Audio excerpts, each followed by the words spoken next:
село Бъта, сгушено в диплите на Средна гора, пазим един стар обичай. Ние бътовци не само ценим и уважаваме солта, но добавяме в нея пъстри билки, песни и обич. Затова я наричаме шарена сол. Шарена като живота. Тая сол не е обикновена. Тя храни, лекува, пази и най-вече събира млади и стари, за да пребъде традицията и за идните поколения. Ето как приготвяме бътовската шарена сол.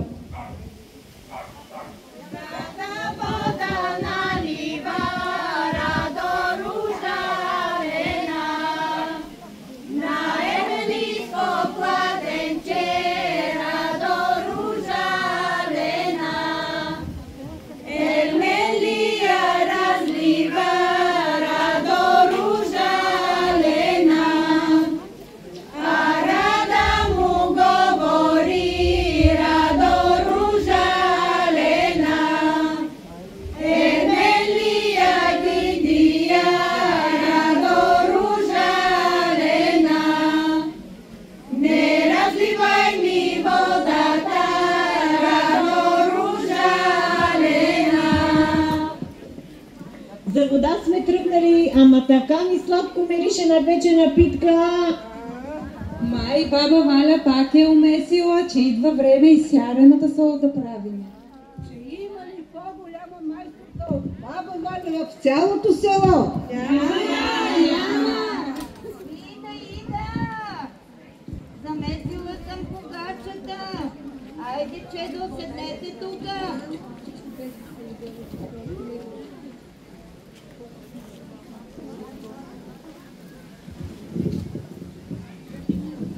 Мале, ма каква е питка? Мирише. Миришата ни са ятейка. Бабо Валя, я разкажи тук на децата. Полина искаше да те попита, какво слагаш в тази шарена сол, да е толкова вкусна. Я попитай баба Валя отново. Айде, баба Валя, покажи ни как правиш тази хубава шарена сол.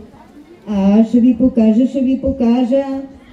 Сега всичко сме приготвили, снахата е приготвила всичките меродии. Казвай какво слагаш вътре. Слагаме да е сладка, да е хубава, да може цялото семейство да се... Чакай малко. Дай, кръчето. Така. Защото трябва да я приготвим с любов за цялото семейство. Бабо Валя, аз да ти кажа на времето как баба съхраняваше сминдух. Станеше сутрин рано, побере го, па направи едно венче, увърже го с червен конец и го топнеше в едно таве с солена вода и така седи цяла нощ. Защото на сутринта, като го извадеше, па го окачаше там някъде нависоко, така миришеше цялата година и беше много вкусна шарената сол. Невести, моята снаха е приготвила, ма вие приготвили ли сте и вие някоя билка? А пък аз от мама знам, че всичко трябва да е добре изсушено на сенчесто място. Иначе всичко ще повеле от слънцето. Добре, те е научила. Невясти, слушайте, учете се занаят, как се прави шарена сол. Аз най-обичам чубрицата. Сея, разсаждаме и я бера, когато цъфне. Па стана сутрин рано, преди да изгрява слънце. Айде, не така де. Па оскубам, навържа по два стръка и аз се качвам горе на един плет, на сянка и на течение, за да е миризлива шарената сол. Разбрахте ли? Помнете, предавайте! Айдете, невести, дайте тук тогава, стрийте малко от билките, да може да сложим в кутела. Защото този кутел се прави от стеблото на череша. Така, турете, да е вкусна, да е сладка, така. да е миризлива. Браво. Браво. Научила те майка ти. Така. Айде, ще сложим чубричка.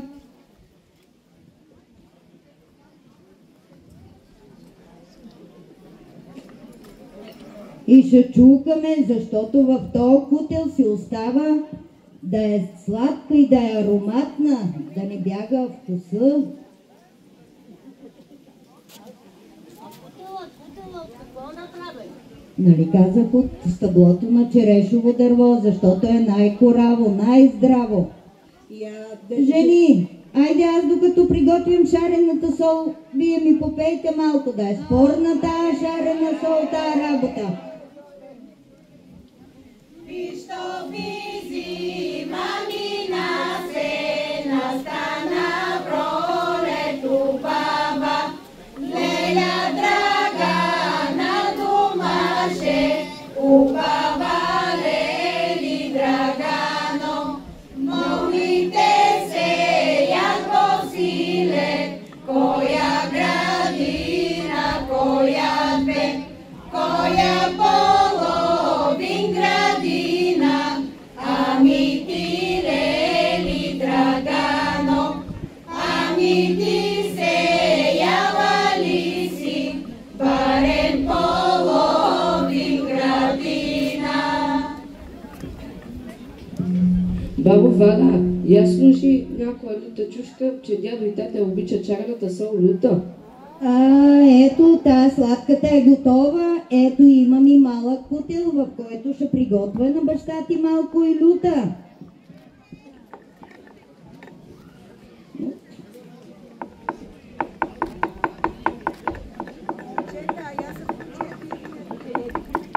И я помогнете и вие, че ме заболяха ръцете. Аз вече съм стара, а пък солта иска много труд.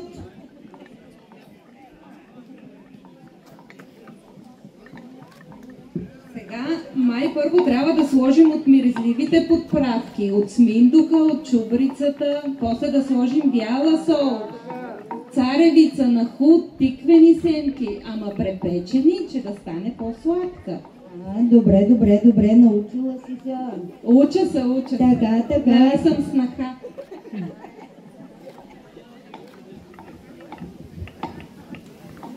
Гледам, донесли сте едро сито, има и ситното сито, пък аз ти нося тавата, за да тресеш и да в нея да сложиш шарената сол.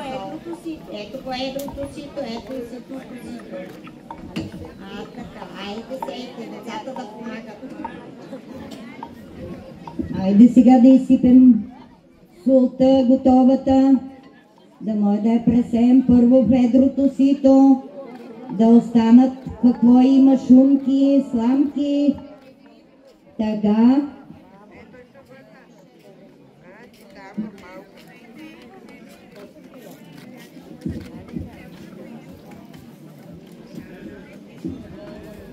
Бабо, а защо я наричаме шарена сол?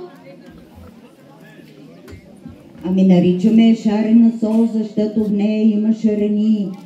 В нея има най-хубавите изсушени билки, които ги събираме цяло лято.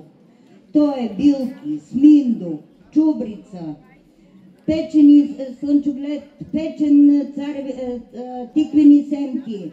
То е препечени царевици, ама хубаво препечени, за да можем да мирише на сладко, че с тази шарена сол посрещаме новия живот, а с нея изпращаме и отиващия си от този свят човек. Раздаваме на всички, на роднини, на комшии, на близки, всеки да я опита и да я хареса. Даваме и на младите булки да не забравят вкуса на дома. Бабо Валя! А пък моята булка много обича циганска баница. Я кажи как поръсваш хляба с шарлан и отгоре как слагаш шарена сол.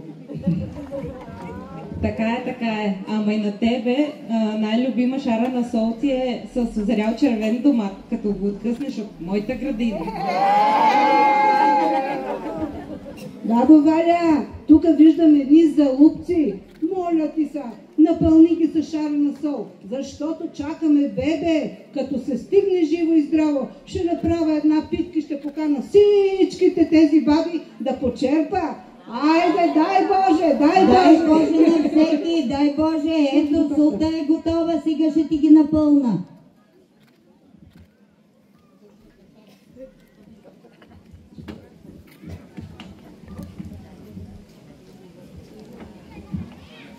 Вечер, вечеряй, момеле, вечер, вечеряй. Вънка излазай, момеле, вънка излазай. Напометено, момеле, напометено. Наразтребено, момеле, наразтребено.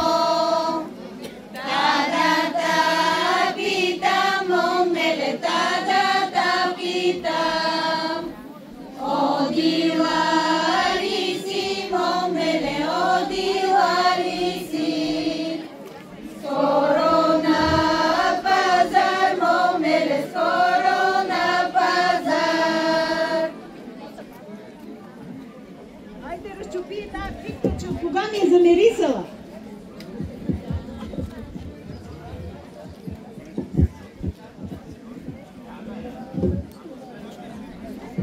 И така, от ръка на ръка, от стари на млади, бъда предаваме една скромна, но силна традиция.